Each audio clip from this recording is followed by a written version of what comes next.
Hello दोस्तों, स्वागत है एक बार फिर से आप लोगों का हमारे यूट्यूब चैनल पे। स्टूडेंट्स, तो आज हम क्या पढ़ने वाले हैं? आज हम पढ़ने वाले हैं कक्षा 10 की एनसीईआरटी, जिसका नाम है लोकतांत्रिक राजनीति भाग 2। लोकतांत्रिक राजनीति भाग 1 हम कक्षा 9 में पढ़ चुके हैं। यह इसका दूसरा पार्ट है, लोकतांत्रिक राजनीति भाग 2 एनसीईआरटी कक्षा 10, जिसके अंतर्गत जो पहला अध्याय है आपका, जिसका नाम है सत्ता की साझेदारी। स्टूडेंट्स, जो ये आपका जो पहला चैप्टर है सत्ता की साझेदारी, तो ये आपका पहला अध्याय है, ठीक है। तो इस अध्याय में हम इसके बारे में पढ़ेंगे कि सत्ता की साझेदारी क्यों आवश्यक है, क्या काम होता है उसका देश में, किस प्रकार से ये प्रत्येक नागरिक के लिए आवश्यक है। स्टूडेंट्स, आपने कक्षा 9वीं क्लास में लोकतांत्रिक राजनीति भाग 1 में फ्रांसीसी क्रांति तथा रूसी क्रांति के बारे में अध्ययन किया होगा। तो आपको अगर कुछ बातें याद हैं तो वही बात आपको यहाँ पे लिंक करनी है, तभी आप इसके बारे में अच्छे से समझ पाओगे। तो आइए हम इसको एक बार विस्तार से समझने की कोशिश करते हैं कि ये जो लोकतांत्रिक राजनीति भाग 2 है, इसमें जो सत्ता की साझेदारी प्रथम अध्याय है, तो इसके अंतर्गत हमें कौन कौन सी बातें पढ़नी है। तो स्टूडेंट्स, मैं सबसे पहले आपको इस पहले अध्याय का पूरा परिचय दूंगा। उसके बाद धीरे धीरे हम इस अध्याय को हम विस्तार से पढ़ेंगे। तो सबसे पहले हमको ये पता करना पड़ेगा कि इस चैप्टर में हमें कौन कौन सी बातें करनी है, कौन कौन सी चीज़ें हमें पढ़नी है, जिसका हमारे जीवन पे क्या उद्देश्य है, समाज में क्या उद्देश्य है, क्यों इसकी आवश्यकता है किसी देश में। तो सबसे पहले मैं आपको यही सारी बातें बताने वाला हूँ कि किसी देश में सत्ता की साझेदारी क्यों आवश्यक है, क्यों ज़रूरी है। तो आइए सबसे पहले हम इसके बारे में पता करें कि इस चैप्टर के अंदर कौन कौन सी बातें हमें पढ़नी है और हमारा दिमाग किस क्षेत्र में इसको पढ़ते वक्त चलना चाहिए। तो क्योंकि ये ज़रूरी है, अगर हम किसी चीज़ को पढ़ रहे हैं और हमारा दिमाग कहीं और चलेगा तो हम चीज़ें नहीं समझ पाएंगे। तो सबसे पहले हम ये देख लें कि इस पार्ट को पढ़ते वक्त हमारे दिमाग में कौन कौन सी बातें चलनी चाहिए और कौन कौन सी बातें इसमें लिखी हुई है, जिसके आसपास ही हमें अपना दिमाग लगा के रखना है, उस पर कंसंट्रेशन रखना है। तो सबसे पहले मैं आपको इसी के बारे में बताने वाला हूँ। तो आइए स्टार्ट करते हैं। तो आपका जो पहला अध्याय है, जिसका नाम है सत्ता की साझेदारी पार्ट 1, जिसके अंतर्गत सबसे पहले हम भूमिका समझेंगे, उसके बाद 2 देश की कहानी पढ़ेंगे, उसके बाद सत्ता की साझेदारी क्यों आवश्यक है, इसके 2 तर्क दिए गए हैं, इसके बारे में समझेंगे, और इसके बाद सत्ता की साझेदारी के रूप कौन कौन से, इसके बारे में पढ़ेंगे। तो पहले मैं आपको इसके बारे में पूरा इंट्रोडक्शन दे देता हूँ, उसके बाद हम धीरे धीरे विस्तार से पढ़ते रहेंगे। तो सबसे पहले हम बात करते हैं भूमिका की। भूमिका कहें या परिचय कहें, तो आपने सबसे पहले आप ये समझिए सत्ता की साझेदारी का मतलब क्या होता है, इसका अर्थ क्या होता है। पहले मैं आपको ये समझाता हूँ। तो जैसा कि नाम लिखा हुआ सत्ता की साझेदारी, इसको समझने के लिए आप थोड़ी 9वीं क्लास की बात को याद करिए। जब आपने फ्रांस की क्रांति या रूस की क्रांति पढ़ी थी तो आपने एक नाम सुना होगा जिसका नाम था तानाशाह, सुना होगा। तो तानाशाह कौन था वो, तानाशाह क्या होता है? तो आप लोगों को पता है कि किसी देश में जब हम सारी की सारी शक्तियाँ किसी एक व्यक्ति को दे देते हैं तो उसको हम तानाशाह बोल सकते हैं या उस देश का राजा बोल सकते हैं, ठीक है। तो ये इस तानाशाह का उस देश में रोल क्या होता है, क्या काम करता है वो, क्या वो सबके लिए काम करता है, सबके हित में काम करता है या सिर्फ अपने हित में ही काम करता है। तो आपको पता है कि जो हमने रूस की क्रांति पढ़ी या फ्रांस की क्रांति पढ़ी, तो उसके अंतर्गत ये क्रांतियाँ क्यों हुई, रूस की क्रांति क्यों हुई, इसके खिलाफ हुई, लुई 16 के खिलाफ हुई। क्यों? क्योंकि सारी की सारी पावर उसके पास थी, सारी की सारी शक्तियाँ देश की उसी के पास थी, इसलिए क्या करा, वहाँ के लोगों ने क्रांति करी। तो ये जो तानाशाह होता है, इसका रोल क्या होता है, सारी की सारी शक्तियाँ पूरे देश की इसके अंदर निहित होती हैं। ये क्या करता है, ये अपने पक्ष में भी फैसले ले सकता है और हो सकता है कि अपने इनके जो खिलाफ जा रहे हैं उनके विपरीत भी फैसला ले ले। जैसे कि आपने लुई 16 के बारे में पढ़ा होगा, लुई 16 के बारे में आपने पढ़ा होगा। तो लुई 16 क्या कर रहा था उस टाइम पे, लुई 16 के बारे में जब आपने पढ़ा तो लुई 16 उस टाइम पे अपने ही हित में फैसले ले रहा था तथा उसने विभिन्न प्रकार के सामाजिक समूह बना रखे थे, जैसे पादरी वर्ग, कुलीन वर्ग, ऐसे बहुत प्रकार के वहाँ पे वर्ग थे। तो ये किसके अंडर में काम कर रहे थे, सब किसके अंडर से बने हुए थे, ये सब बने हुए थे उस लुई 16 के अंडर में। तो जो तानाशाह होता है, तो किसी देश के अंदर जो सारी पावर किसी एक व्यक्ति को दे दी जाती है, तो वो किसी के उसकी इच्छा की बात है, वो अपने पक्ष में काम करे या अपने जो विपक्षी हैं उसके विपरीत, उसके विपक्ष में काम करे, वो तो उसके ऊपर डिपेंड है। इसके अंडर इसके खिलाफ कोई भी आवाज़ नहीं उठा सकता, आवाज़ कोई नहीं उठा सकता इसके खिलाफ। आपने पढ़ा होगा, गिलोटिन नाम सुना होगा। अगर कोई तानाशाह के खिलाफ आवाज़ उठाता है तो क्या करता है, तानाशाह उसे मरवा देता है, गिलोटिन से कटवा देता है। तो ये सारी बातें आपने 9वीं में पढ़ी होगी। तो यहाँ से हमें क्या शिक्षा मिली, जो हमने 9वीं में जो कहानियाँ पढ़ी, तो यहाँ से हमें ये पता लगा कि किसी भी देश में तानाशाह बहुत ही खतरनाक हो सकता है। वो समाज में न्याय दिलाए या ना दिलाए वो अलग की बात है। वो हो सकता है अपने पक्ष में ही काम करे और हो सकता है कि जो उसके विपक्षी हैं उसके विपरीत काम करे, तो उसके ऊपर कोई आवाज़ या अंकुश नहीं लगा सकता या कोई आवाज़ उसके खिलाफ नहीं उठा सकता। जो उसके खिलाफ आवाज़ उठाता है उसको क्या करता था, वो गिलोटिन से कटवा देता था। तो ऐसे ही तानाशाह जो होते हैं वो बहुत ही आक्रामक रूप होता है उनका, यानी कि बहुत ही खतरनाक होते हैं, वो विस्फोटक के रूप में होते हैं, वो एक देश में विस्फोटक के रूप में होते हैं। तो वो क्या होता है कि तानाशाह किसी भी प्रकार का कोई भी फैसला ले सकता है, उसके खिलाफ कोई आवाज़ नहीं उठा सकता, इसलिए क्या हुआ, वो एक विस्फोटक रूप हो गया, आक्रामक रूप हो गया वो। ठीक है, तो इस प्रकार से हमने देखा कि तानाशाह किसी भी देश के लिए अच्छा नहीं होता। तो हमने देखा तानाशाह को हटाने के लिए बहुत सारी क्रांतियां हुई। उसके बाद में लोगों ने क्या तय किया, लोगों ने तय किया कि अब तानाशाह किसी देश में नहीं रहेगा, जैसे आपने फ्रांस में पढ़ा था। अब इस देश की नियति और भविष्य वहाँ के रहने वाले लोग ही तय करेंगे। तो उन्होंने क्या स्थापित किया, लोकतंत्र स्थापित किया। तो उन्होंने जब देखा कि पुराने समय में सारी शक्तियाँ किसी एक व्यक्ति के पास होती थी, तो वो किसी भी प्रकार से कोई भी फैसला कर सकता था। तो इसी को देखते हुए वहाँ के लोगों ने, जहाँ पे क्रांतियाँ हुई थी, वहाँ के लोगों ने शक्तियों का विभिन्न वर्गों में विभाजन कर दिया कि कोई भी एक व्यक्ति को शक्तियाँ ना मिले जिससे कि वो किसी प्रकार से कोई गलत फैसला ना ले सके और विस्फोटक की तरह वो काम ना कर सके, कि उसके खिलाफ कोई आवाज़ ही ना उठा सके। तो स्टूडेंट्स, जो वहाँ पे बात हमने खत्म की थी, वहीं से ये बात लिंक होती है आके कि सत्ता की साझेदारी, जो एक देश की पावर होती है, एक देश की शक्ति होती है, एक पूरे देश की शक्ति या पावर। ठीक है, तो सत्ता का मतलब होता है पावर या शक्ति। तो उसकी क्या करते हैं, साझेदारी यानी शेयर कर देते हैं। कोई भी चीज आपके पास से आप शेयर करते हो ना, तो इसी प्रकार से क्या हुआ, एक देश की शक्तियां क्या करी गई, शेयर कर दी गई। उसको हमने विभिन्न प्रकार के समूहों में या विभिन्न प्रकार के अंगों में या विभिन्न प्रकार के स्तरों में हमने क्या करा, उसको शेयर कर दिया, साझेदारी कर दी। अब अच्छा, इसकी आवश्यकता क्यों लगी, इसकी जरूरत क्यों है हमें सत्ता की साझेदारी करने के, किसी देश में क्या आवश्यकता है इसकी? तो इसकी आवश्यकता यूं समझिए आप कि अगर हम किसी देश की सारी पावर किसी एक व्यक्ति को दे देंगे, तो वो व्यक्ति क्या होगा, वो व्यक्ति बहुत ही विस्फोटक बन जाएगा, आक्रामक बन जाएगा, यूं समझिए आप। तो इसलिए कि कोई भी व्यक्ति विस्फोटक ना बन पाए, वो भी व्यक्ति खतरनाक ना बन पाए किसी देश के लिए, तो कोई देश किसी एक व्यक्ति को सारी शक्तियां ना दे करके वो क्या करता है, अपनी शक्तियों का बंटवारा कर देता है, यानी कि सत्ता की साझेदारी कर देता है। तो मुझे आशा है आपको ये शब्द समझ में आ गया होगा, सत्ता की साझेदारी। तो यहाँ से हम स्टार्ट करेंगे आपके लोकतांत्रिक राजनीति भाग 1 में, सत्ता की साझेदारी, जो देश की पावर है उसको विभिन्न वर्गों में बांटना। ठीक है, ये समझ में आ गया होगा आपको। यहाँ बात करते हैं, तो सबसे पहले इसकी भूमिका समझते हैं। भूमिका क्या है, तो जो मैंने अभी आपको कहानी बताई है वो इसकी भूमिका ही है। ठीक है, तो वहां से ये पार्ट उठाया गया, सत्ता की साझेदारी। तो इसके अंतर्गत हम क्या करेंगे, इसके अंतर्गत पहले हम 2 देशों की कहानी पढ़ेंगे। 2 देश कौन से आपके, एक आपका बेल्जियम है और एक आपका श्रीलंका है। ये क्यों पढ़ेंगे, क्वेश्चन यहाँ पे आता है, ये कहानी हम क्यों पढ़ेंगे?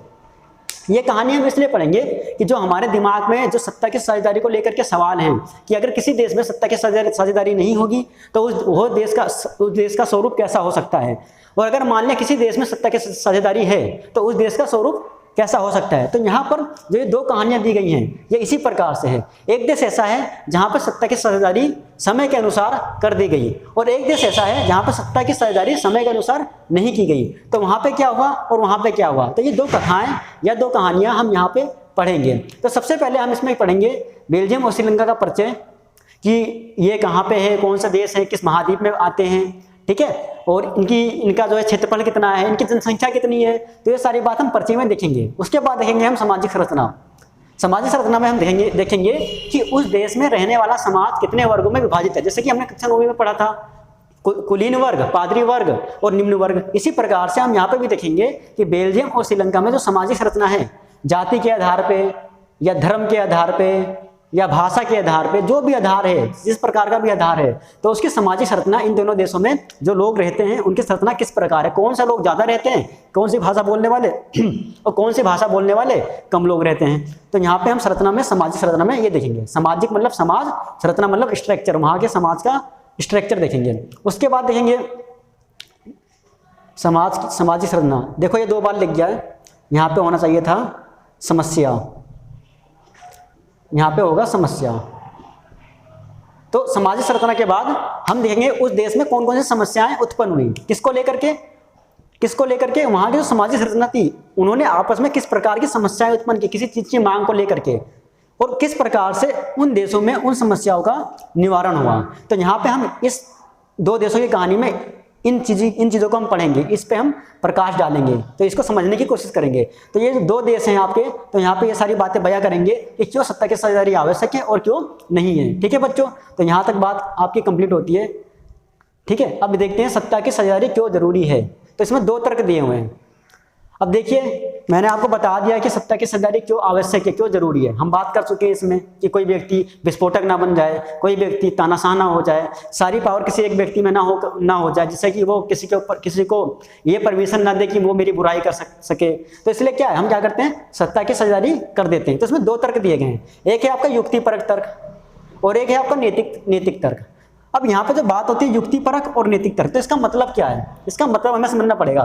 तो जो युक्तिपरक तर्क होता है, देखो तर्क क्या होता है, तर्क का मतलब होता है पक्ष समझ लो या विचार समझ लो, इसका मतलब होता है विचार।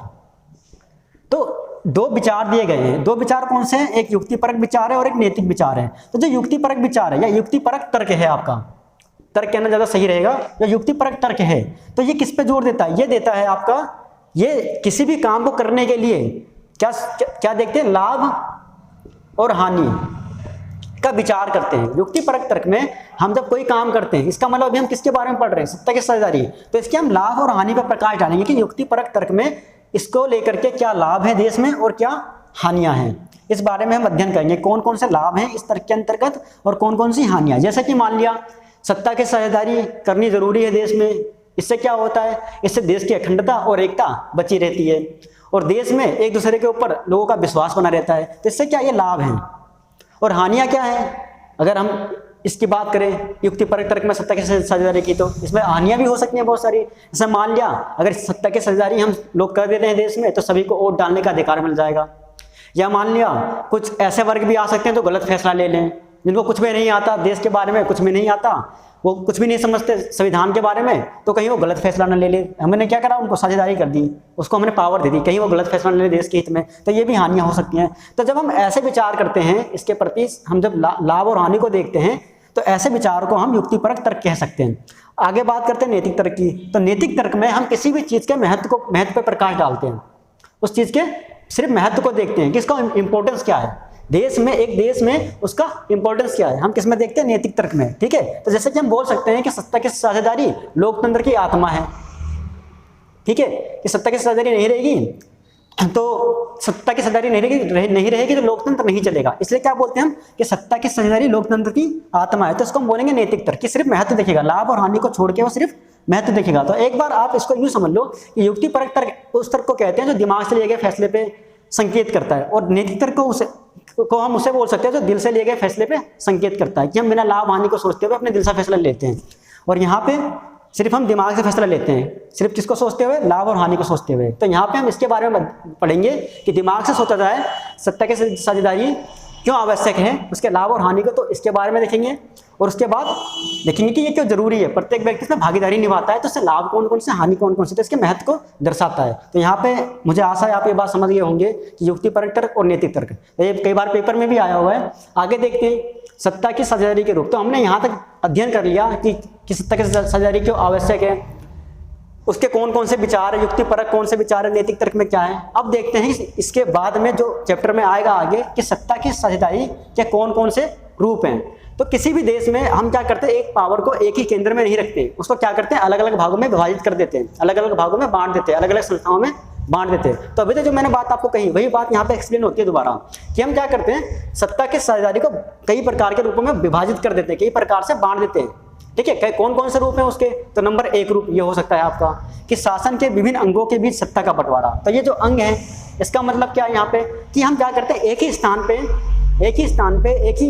पे कई सारी चीजें बना देते हैं, जिसके अंतर्गत कुछ लोग पार्टिसिपेट करते हैं और उनको क्या कर देते हैं, संविधान के तहत या सत्ता का कुछ हिस्सा संविधान से पावर निकाल करके क्या करते हैं, उनको दे देते हैं। तो ऐसे विभाजन को हम बोलते हैं शासन के विभिन्न अंगों के बीच विभाजन। जैसे कि मान लिया आपका जो एक ही स्थान पे है, जैसे मान लिया आपका एक हो गई कार्यपालिका, एक हो गई विधायिका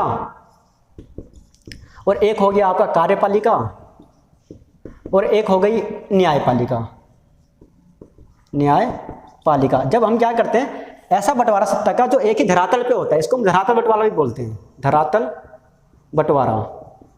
और इसको हम क्षैतिज बंटवारा भी बोलते हैं, क्षैतिज बंटवारा। इसमें क्या देख रहे हैं हम, क्षैतिज बंटवारा, धरातल बंटवारा। आपको समझ में आ रहा होगा कि विधायिका और कार्यपालिका और न्यायपालिका एक ही स्थान पे हैं, एक ही अंक के साथ में। तो इस तरह के बंटवारे में क्या करते हैं हम, एक ही जगह पे, एक ही धरातल पे सत्ता का बराबर बराबर विभाजन कर देते हैं, बराबर बराबर क्या करते हैं, पावर को बांट देते हैं। तो इस प्रकार के विभाजन को हम बोलते हैं शासन के विभिन्न अंगों के बीच सत्ता का बंटवारा। ठीक है, नंबर 1।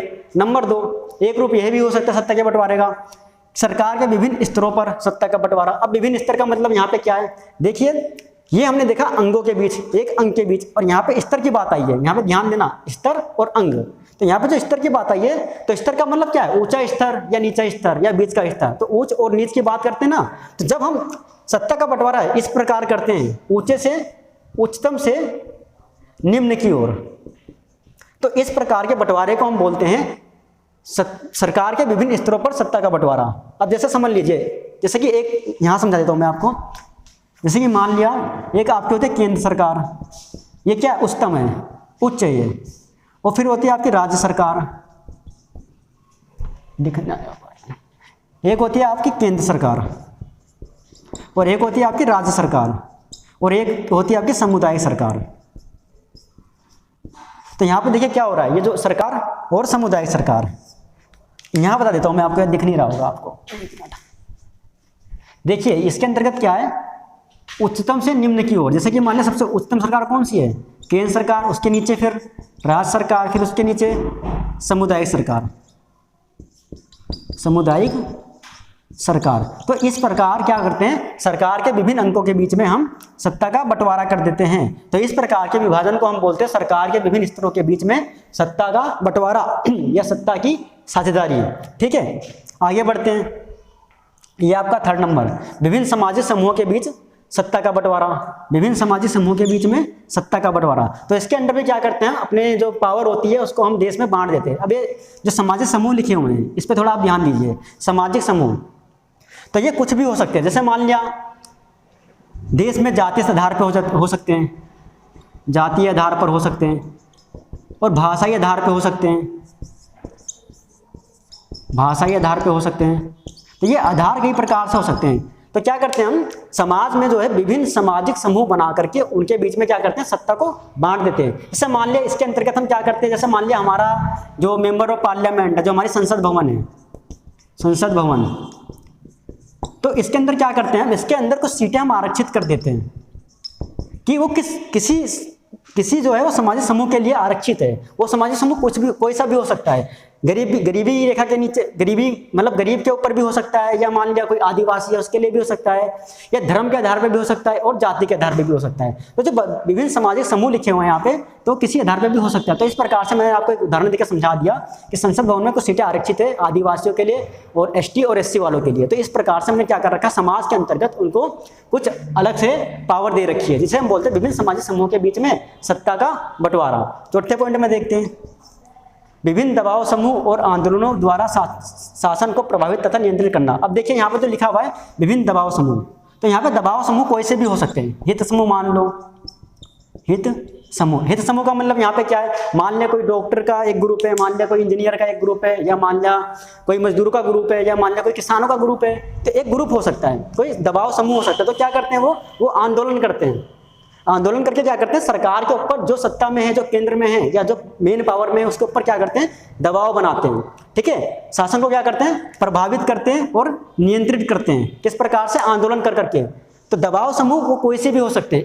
एक मान लिया एक समूह, मान लिया डॉक्टर का समूह हो सकता है, इंजीनियर का हो सकता है, किसान का हो सकता है, या मजदूरों का हो सकता है, या टीचर का हो सकता है। तो विभिन्न प्रकार के समूह होते हैं। ठीक है, तो इस प्रकार से वो क्या करते हैं, सत्ता को जो शासन कर रहा होता है उनको प्रभावित करते हैं और नियंत्रित करते हैं। तो इस प्रकार से क्या, सत्ता, हमारे संविधान ने जब सत्ता का बंटवारा किया तो उनको भी अधिकार दिए। ठीक है, तो वो जो आंदोलन करते हैं तो कोई क्राइम नहीं कर रहे होते हैं, ना ही कोई समाज में ऐसा काम कर रहे होते जिससे उनको दंड दिया जा सके। तो वो क्या करते हैं, वो अपना अधिकार मांगने के लिए आंदोलन करते हैं। तो ये जो आंदोलन करते हैं इनको शक्ति कौन प्रदान करता है, तो उनके पास भी शक्ति है, क्योंकि उनके पास भी क्या है, पावर की या सत्ता की साझेदारी है। ठीक है, तो आपको ये बात भी समझ में आ गई होगी। तो ये जो बातें हमने यहाँ पे पढ़ी है, ये सारी बातें हम धीरे धीरे करके विस्तार से पढ़ेंगे। ठीक ठीक है। तो यहाँ पे मैंने आपको ये सिर्फ इंट्रोडक्शन दिया है, मात्र इंट्रोडक्शन परिचय दिया है पहले चैप्टर का कि हमको इस चैप्टर में क्या क्या पढ़ना है। तो सबसे पहले मैंने आपको क्या बताया, भूमिका बताई कि क्या क्या मतलब 9 से किस प्रकार से लिंक हुआ ये आपका चैप्टर। उसके बाद में मैंने आपको देश की कहानी बताई, 2 बेल्जियम के बारे में क्या क्या पढ़ना है हमको। उसके बाद में सत्ता की सरदारी क्यों जरूरी है, इसके 2 तर्क दिए गए हैं, युक्तिपरक और नैतिक तर्क। युक्तिपरक तर्क कौन सा होता है, जो लाभ और हानि को देखते हुए फैसला करता है। नैतिक तर्क कौन सा होता है, जो किसी महत्व पे दबाव डालता है, किसी चीज के महत्व पे दबाव डालता है। जैसे हम इसके महत्व पे दबाव डालेंगे कि इसका महत्व क्या है, ठीक है। उसके बाद हमने देखा सत्ता की सर्जरी के विभिन्न रूप, जो विभिन्न प्रकार के रूप होते हैं। तो हमारे देश में भी क्या है, इस प्रकार का भी सत्ता का बंटवारा है, और इस प्रकार का भी सत्ता का बंटवारा है, और इस प्रकार का भी है, और इस प्रकार का भी है। इस प्रकार के विभिन्न देशों में भी इस प्रकार के सत्ता के बंटवारे हो सकते हैं। जैसे हमारे यहाँ पे विधायिका भी है, कार्यपालिका भी है और न्यायपालिका भी है। तो इनमें क्या है, सत्ता का विभाजन बिल्कुल बराबर है, ठीक है, जैसे समन्वय और तालमेल बना रहे। उसके बाद सरकार के विभिन्न स्तरों के बीच हमारे यहाँ पे केंद्र सरकार भी है, और राज्य सरकार भी है, और समुदाय सरकार भी है, ठीक है। तो ये क्या होता है, विभिन्न स्तरों पर, ऊपर से नीचे की ओर, ठीक है। फिर होता है विभिन्न सामाजिक समूह, और विभिन्न सामाजिक समूह किसी भी आधार पे हो सकते हैं, धर्म के आधार पे या जात के आधार पे या भाषा के आधार पे, या और भी बहुत सारी कंडीशनें होती हैं। तो क्या करते हैं, उनके बीच में भी संविधान के तहत सत्ता की साझेदारी होती है। उसके बाद आता है विभिन्न दबाव समूह और आंदोलन, ठीक है। तो इसके अंतर्गत हमने ये देखा बस कि विभिन्न प्रकार के समूह होते हैं, अपने एक समूह बना लेते हैं, जिसको हम बोलते हैं, यूँ समझो आप कि जो किसी सेक्टर में काम कर रहे होते हैं वो अपना समूह बना लेते हैं, या किसी और सेक्टर में काम कर रहे होते हैं उसके अलग सेक्टर से, तो वो अपना समूह बना लेते हैं। सेक्टर का मतलब यहाँ पे व्यापार है, कोई एक व्यापार करता है, मजदूरी करता है तो मजदूरों का समूह है, कोई डॉक्टरी करता है, डॉक्टर है तो डॉक्टर का समूह है, कोई इंजीनियर है तो उसका समूह है। तो इस प्रकार से विभिन्न प्रकार के लोगों का समूह होता है। तो जब उनके खिलाफ गवर्नमेंट कोई गलत फैसला ले लेती है या उनके हित में फैसला नहीं लेती, तो वो लोग क्या करते हैं, उसके ऊपर आंदोलन कर करके क्या करते हैं, शासन को प्रभावित करते हैं और नियंत्रित करते हैं, यानी कि उसके ऊपर दबाव डालते हैं कि ये कानून आप वापस ले लो। तो बच्चों यहाँ पे हमने पूरा का पूरा इंट्रोडक्शन देख लिया है। अब आगे आने वाली वीडियोस में हम इन सारी बातों को बहुत ही विस्तार से पढ़ेंगे, जिससे कि हमारी समझ एक एक करके सब में अच्छे से हो जाए, ठीक है। तो आपको ये पढ़ते वक्त, ये पहला चैप्टर पढ़ते वक्त ये सारी बातें आपको दिमाग में लेकर के चलनी है। ये मैंने आपको इसलिए बताया, ये समझिए कि आप हम होते हैं ना क्या, वैज्ञानिक क्या करते हैं, रिसर्च करते हैं। इसी प्रकार से एक तरह से हमने भी यही किया है कि पहले पार्ट में हमने क्या क्या पढ़ना है इसके बारे में हमने रिसर्च कर ली कि इसमें क्या क्या चीज़ें हैं, किन किन बातों को हमें ध्यान लगा करके पढ़ना है। तो इसमें बस इतनी ही बातें हैं। तो अगर आप किताब पढ़ोगे अपनी या बुक पढ़ोगे, तो आप ये वीडियो देखने के बाद आपको कुछ ज़्यादा समझ में आएगा, ठीक है बच्चों। तो आने वाली वीडियो में हम इसको विस्तार से पढ़ेंगे। अपना ख्याल रखना, धन्यवाद।